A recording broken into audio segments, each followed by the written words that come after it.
ප්‍රාර්ථනා කරනවා ඔයාලා හැමෝටම. ඉතින් ඔන්න මගේ YouTube channel එකට නැවතත් ඔයාලා හැමෝම ගොඩක් ආදරෙන් පිළිගන්නවා. ඉතින් අද වීඩියෝ එකේදී මම හිතුවා කතා කරන්න පොඩ්ඩක් වෙනස් දෙයක් ගැන. මේක තමයි අපි කොහොමද අපේ ඇඳුම් අපි නිර්මාණය කරගන්න අපි මහගන්න ඇඳුම් ප්‍රොෆෙෂනල් ලුක් එකක් එතකොට හරිම නීට්නස් එකක් මේ දේවල් කොහොමද අපේ ඇඳුම් වලට අපි ගන්න කියලා. ඉතින් මගේ channel එකට අලුත් කෙනෙක් නම් පොඩි introduction එකක් දෙන්න කැමතියි. මම කවදාවත් introduction එකක් දීලා නැහැ. ඉතින් මගේ නම දේශා ජයග්‍රාහක.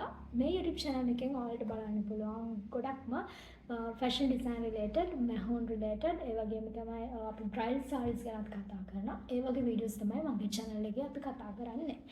එහෙනම් අද අපි වීඩියෝ එකේදී කතා කරන්න බලාපොරොත්තු මම කිව්වත් වගේ ප්‍රොෆෙෂනල් ලුක් එකක් කොහොමද වගේ අඳපට ගන්න කියලා. එහෙනම් වැඩි කතා කරන්නේ අපි යමු වීඩියෝ වලට පිවිසෙනකොට ගොඩාක් අයට තියෙන ප්‍රශ්නයක් තමයි අපි මහන ඇඳුම් අපිට නිකන් හිතනවා අපි ෂොප් වලින් ගන්න ඇඳුම් වලට වඩා ගොඩාක් නිකන් බැහුවා කියලා පේනවා වගේ නිකන් අපිට හිතෙනවා.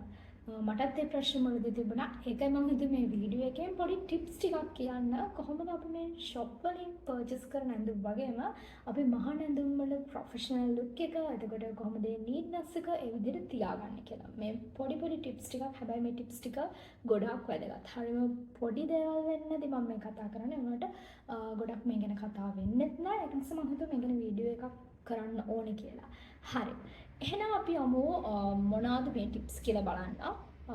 මුල්ම ටිප් එක තමයි ප්‍රෙසින්. එතකොට අපි දන්නවා අපි ගොඩාක් වෙලාවට සමහර අය අයන් කර මහනවා. එතකොට සමහර කට අපි අවොයිඩ් කරනවා. මමත් වෙලාවට කම්මැලි වෙලාවට මගේ අඳුනේ මානකට කස්ටමර් කෙනෙක් නෙමෙයි මගේ මානකට මම නිකන් ඒවා කරන්න නැතුව ඉන්නානේ. හැබැයි මම දැන් නම් මේක මේ විදිහටම කරගෙන යනවා. මොකද මේක අපි හිතනවට වඩා ඇත්තටම ගොඩාක් වෙනස් outcome එකක් දෙනවා. මේකෙන් ලොකු නීට් එකක් අපේ ඇඳුමට දෙනවා. ඒ නිසා මම නම් දැන් මේ දේවල් අනිවාර්යයෙන්ම කරනවා. එතකොට අපි කතා කරමු දැන් මේක ගැන. ප්‍රෙසින්. මොකද්ද ප්‍රෙස් කරනවා කියන්නේ? මේ ප්‍රෙසින් and ironing එකේ ලොකු ඩිෆරන්ස් එකක් තියෙනවා. අද ඒ ගැන දන්නේ නැති කට්ටියට මම කරන්න ඕන නිසා අයන් එකත් අරගෙන ආවා. මම යූස් කරන්නේ මේ අයන් එක. normal අයන් එකක්, bottle අයන් එකක් නෙමෙයි. දැන් එනකොටම මහුම් වලට බොටල් අයන් අරගෙන ලොකු වියදම් අපිට කරන්න අමාරු වෙනවට ඒ අවශ්‍යතාවය ආපුවාම ඒ දේවල් මිලදී ගන්න පුළුවන්. මට මේ අයන් එක ප්‍රශ්නයක් නෑ තාම. ඒක නම් අනිවාර්යෙන්ම ඉතින් ලොකු බොටල් අයන් එකකට යන්න ඕනේ නෑ. හරි. එහෙනම් අපි දැන් කතා කරමු pressing and ironing එකේ difference එක. අපි හැමෝම දන්නවා අයන් කරන්න. අපි හැමෝම ගෙදරදී අයන් කරනවා. ප්‍රෙසින් ගැන යනකොට ප්‍රෙසිනුත් අපි දන්නවා. සමහර කට්ටිය නම් මේ ප්‍රොෆෙෂනල් කට්ටියත් සමහරට මේ මහාන කට්ටිය මේක බලනවා නම් අනිවාර්යෙන් ගල මේක කරනවත් ඇති. ඒ වුණාට මම දැන් මේ වීඩියෝ එක කරන්නේ ඇබ්සලියුට් බිග්ිනර්ස්ට. මුලින්ම මහුම් වලට පිවිසෙන කට්ටියට මොනම දෙයක්වත් මහුම් ගැන දන්නේ නැතුව අලුතෙන් ඉගෙන ගන්න කැමති යාළුවන්ට නෑ. ඒක නිසා තමයි මම මේ වීඩියෝ එක මේ විදිහට කරන්න හිතුවේ.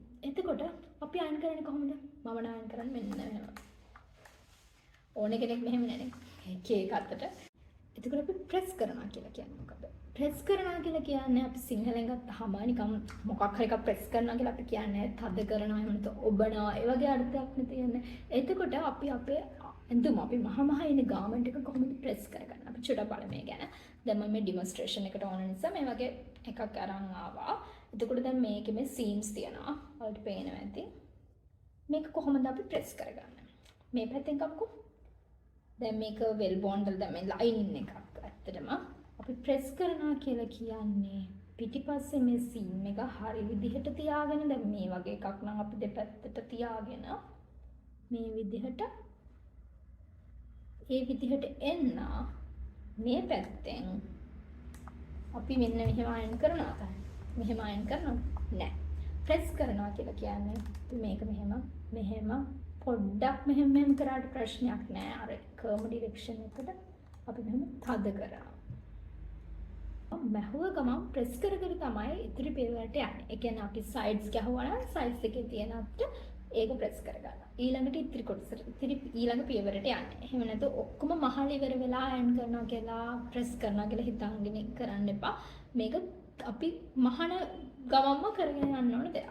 ඉතින් සමහර කෙනෙක්ට මේක හරිම විකාරයක් වගේ දැනෙන්න පුළුවන්. ඒ වුණාට කරලා බලන්න මං කියනකොට කොහොමද ප්‍රොෆෙෂනල් ලුක් එක කොහොමද නීට්නස් එක එන්නේ කියලා නම් තිබෙන පොඩක් කම්පෙයාර් කරලා බලනවා කලින් කරපු එකකුයි දැන් කරන එකත් එක්ක ඔයාලට වෙනස තේරෙයි. මේ විදිහට තමයි ගොඩක් ප්‍රොෆෙෂනල් විදිහට කරන කට්ටියතරම කරන්නේ.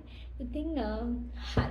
අපි දැන් කතා කරමු මේ හැම සීන් එකකටම ඩිරෙක්ෂන් එකක් තියෙනවා. සමහර කට්ටිය මේ ගැන දැනවත් ඇති, සමහර කට්ටිය දැනවත් නැතුව ඇති. ඒක නිසා මම හිතුවා මේ වීඩියෝ එකේදී මේ ගැන කතා කරන්න. මොකද මේ ප්‍රෙස් කර ගන්නකොට ඒ ඩිරෙක්ෂන් එක ගොඩාක් වැදගත්. අපි දැන් ඒ ගැන කතා කරමු පුංචි ඩෙමොන්ස්ට්‍රේෂන් එකක්. දැන් මම මෙම ගත්තාම මේ ඇඳුමේ අපි ෂෝල්ඩර්ස් දෙක අල්ල ගන්නවා. ෂෝල්ඩර්ස් දෙක අල්ලගෙන අපි මේක ප්‍රෙස් කර ගන්නකොට, එහෙම නැත්නම් අපි මේක මහ ගන්නකොට, අපි දැන් ස්ලීව් එක අල්ලනකොට කොහොමද ෂෝල්ඩර් එකේ සීම් එක අපි තියාගන්නේ? දැන් මට මේ කරලා පෙන්වන්න දෙන්න මේක ඕෆ් ෂෝල්ඩර් එකක් නිසා මේකේ කරක් නැහැනේ. ඒ නිසා ෂෝල්ඩර්ස් පෙන්වන්න විදියක් නැහැ.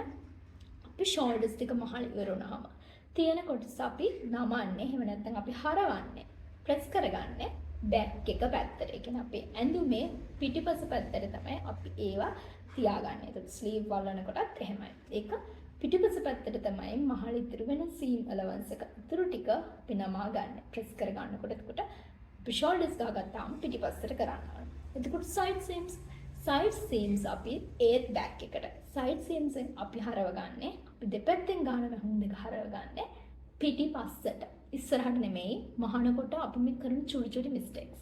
එතකොට ෂෝල්ඩර්ස් මං කිව්වා බෑක් එකට නමන්නේ, හරවන්නේ, බෑක් එකට හරවලා ප්‍රෙස් කරගන්නේ. සයිඩ් සීම්ස් අපි මේ පැත්තෙන් ගන්න වැහුම්, ඒ වැහුණුත් පිටිපස්සට. එතකොට ඩාට්ස් ගැන කතා කරමු.